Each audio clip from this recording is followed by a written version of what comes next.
If you want bigger glutes, you need these three movements. The first is hip extension. Hip extension is the movement where your thigh moves backward behind your body. This motion is mainly performed by the glutes and hamstrings. Exercises like hip thrusts, Romanian deadlifts, and squats all involve hip extension. Strong hip extension is important for glute growth, athletic performance, running, jumping, and overall lower body power. To maximize glute activation, focus on fully extending the hips while keeping your lower back stable.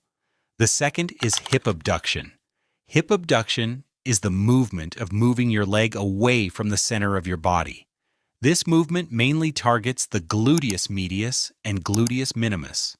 Hip abduction helps improve glute shape, hip stability, balance, and lower body control. Exercises like lateral band walks, cable hip abductions, and side leg raises train this movement.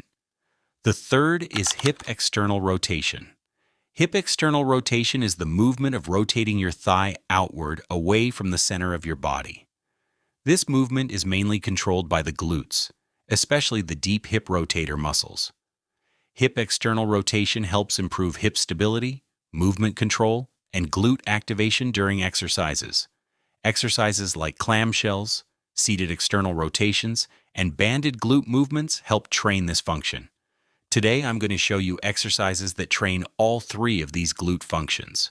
By combining hip extension, hip abduction, and hip external rotation, you can build stronger, rounder, and more fully developed glutes.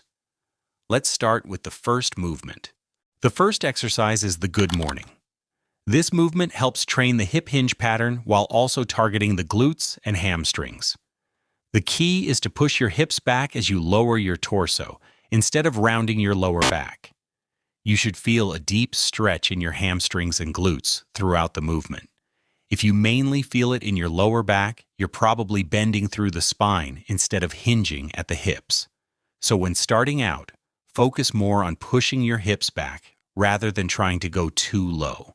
And if body weight becomes too easy, you can increase the resistance by holding a dumbbell like this. Aim for 15 reps for 3 sets. The next exercise is